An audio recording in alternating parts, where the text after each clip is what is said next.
Take a bite, grab a ride, laugh out loud. There it is, up on the roof. I've been there, I survived. So just take my advice. Hang in there, baby. Things are crazy, but I know your future's bright. Hang in there, baby. There's no maybe. Everything turns out alright. Sure, life is up and down, but trust me, it comes back around. You're gonna love who you turn out to be. Hang in there, baby. Good morning, Marist. I'm Jane Bennett. And I'm Flannery. We have a really great show planned for y'all today. That's right. Brennan and Alexander Lee from the Science National Honor Society are up first with an interview with local celebrity Mr. Spalitto. Take it away, guys. Hello, I'm Alexander Lee, And I'm Brennan, and we're from the Science National Honor Society leadership team. Today we're going to be interviewing Mr. Spalitto, one of the science teachers here at Marist. He teaches 8th grade science as well as one of our new science electives, neuroscience. Mr. Spalitto, what led you to become a science teacher? Great. So when I was doing my undergrad at Notre Dame, I was originally a pre-med major, going to go to medical school.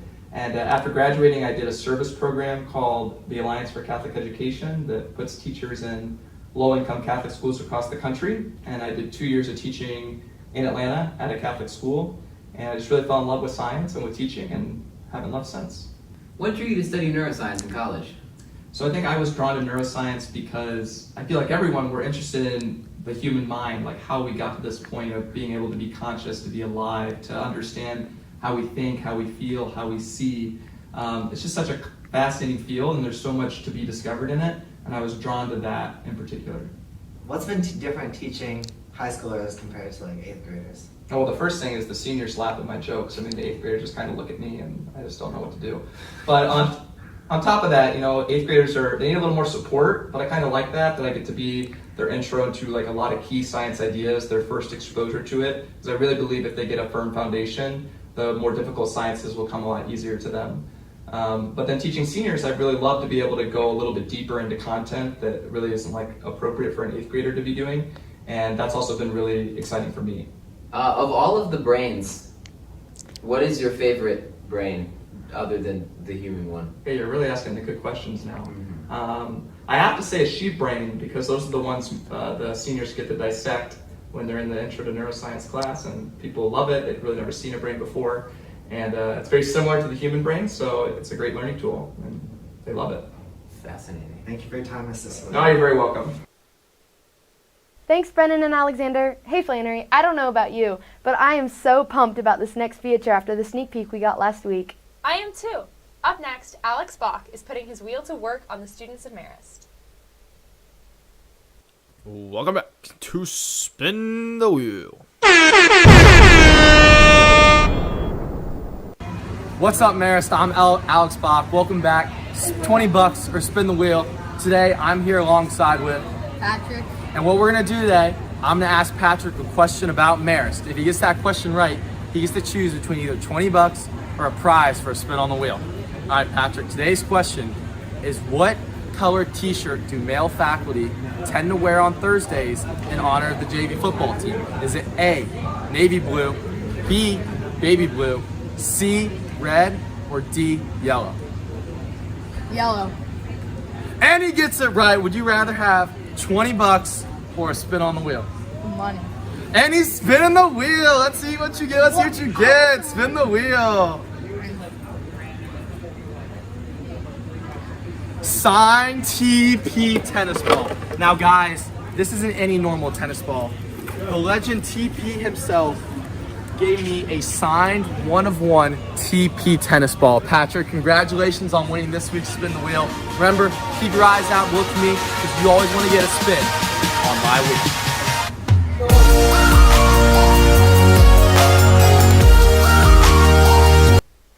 Thanks, Bok. That was so much fun. Flannery, would you have spun the wheel or taken the cash? Well, if the prize was cash, I would use it to buy a ticket to the fall play. Me too. I'm so excited for what the Fine Arts Department is planning this year. Watching the marching men kill it every Friday has gotten me pumped up for all the performances that are happening this year. I know. So many amazing things are coming up. Here's Ryan Akin with a Fine Arts Report. Hey Marist fam, I'm Ryan Akin, and I have some great news for you today. The fine arts are up and running. We are always up and running. You're right, Mr. McNaughton. Here's a quick synopsis of what's happening this first term.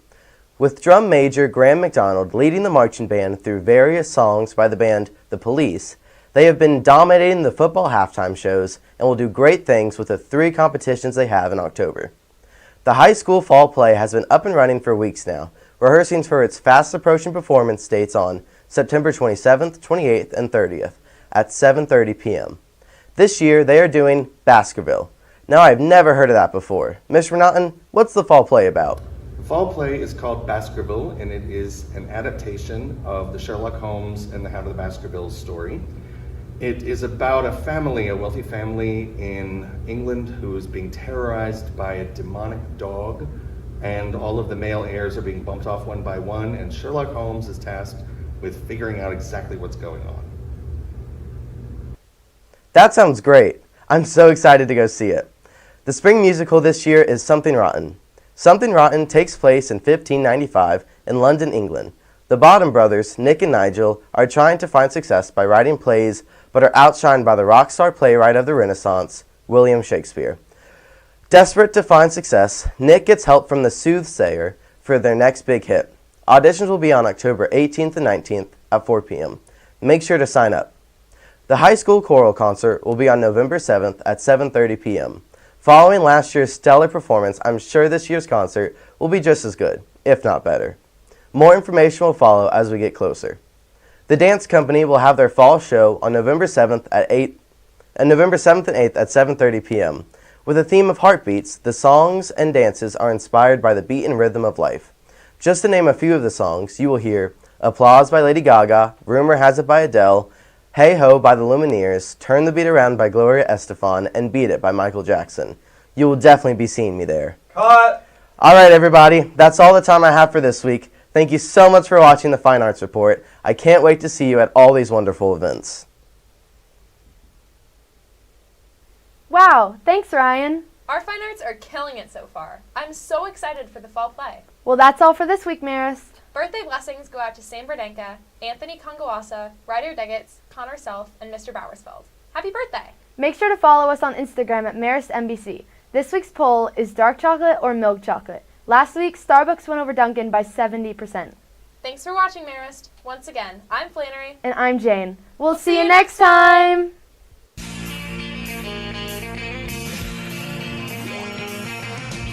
No one told you life was gonna be this way. Your job's a joke, you broke, your love life's the old way.